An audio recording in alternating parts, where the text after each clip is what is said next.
Sahabat muslim, pernahkah kalian punya niat baik tetapi melalui cara yang Allah perangi? Pinjam uang bank untuk usaha supaya bisa memberi nafkah. Pinjam uang bank untuk naik haji supaya segera ke Baitullah. Pinjam uang bank untuk anak pesantren demi masa depan agamanya. Niatnya mulia, tujuannya ibadah, alasannya masuk akal. Tapi pertanyaannya satu, apakah Allah menerima kebaikan yang dibangun di atas riba? Hari ini kita akan membahas sesuatu yang sering dianggap sepele, padahal dosanya membuat langit bergetar, tentang riba, musuh Allah dan Rasul-Nya. Sebelum kita mulai, teman-teman bantu tekan like, share, dan subscribe agar video ini memberikan banyak manfaat untuk banyak orang. Riba bukan dosa kecil. Allah berfirman dengan sangat tegas, "Wahai orang-orang yang beriman, bertakwalah kepada Allah dan tinggalkan sisa riba. Jika kamu tidak melakukannya, maka umumkanlah perang dari Allah dan Rasul-Nya." Surat Al-Baqarah ayat 278.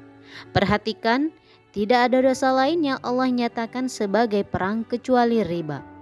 Rasulullah Shallallahu Alaihi Wasallam bahkan bersabda, satu dirham riba yang dimakan seseorang lebih besar dosanya daripada 36 kali zina.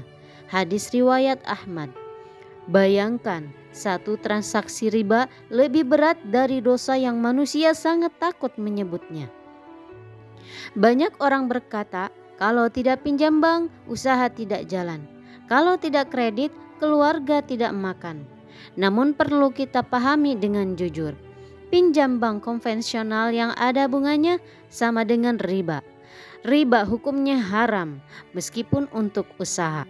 Usaha yang dibangun di atas riba mungkin cepat besar, mungkin terlihat sukses, tapi keberkahannya dicabut. Rasulullah Shallallahu Alaihi Wasallam bersabda, sesungguhnya Allah itu baik dan tidak menerima kecuali yang baik. Bagaimana mungkin kita berharap keberkahan rizki jika pintu masuknya adalah sesuatu yang Allah perangi? Ingat, rezeki bukan soal jumlah, tetapi soal ridho Allah. Lalu bagaimana hukum pinjam uang bank untuk haji? Ini yang paling sering mengejutkan hati. Kan haji itu ibadah, kan niatnya ke Baitullah, kan ingin menyempurnakan rukun Islam. Tapi para ulama sepakat haji dengan uang hasil riba adalah perbuatan yang haram. Mengapa? Karena haji hanya wajib bagi yang mampu, dan mampu itu tanpa hutang riba. Rasulullah Shallallahu Alaihi Wasallam bersabda, sesungguhnya Allah itu maha suci dan tidak menerima kecuali yang suci. Bagaimana mungkin kita bertalbiyah labbaik Allahumma labbaik, namun ongkos perjalanannya berasal dari sesuatu yang Allah murkai? Lebih baik menunggu, lebih baik bersabar, lebih baik memperbaiki amal daripada ke Ka'bah namun membawa dosa riba di pundak kita. Kemudian apa hukum pinjam uang bank untuk anak ke pesantren? Ini bagian yang paling mengiris hati.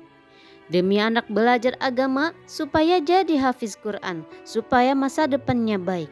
Niatnya sangat mulia tetapi hukumnya tetap sama.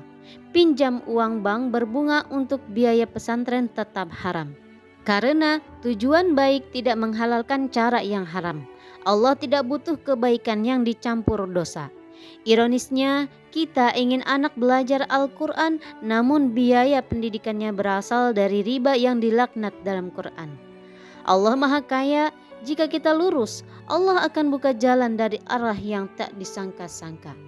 Kemudian, apa solusinya jika kebutuhan kita terdesak? Islam bukan agama yang mempersulit. Solusinya, cari pinjaman tanpa riba. Gunakan lembaga syariah yang benar. Menunda sampai mampu, memperkecil kebutuhan dan memperbanyak doa dan sedekah. Ingat, kesabaran hari ini lebih baik daripada penyesalan di akhirat.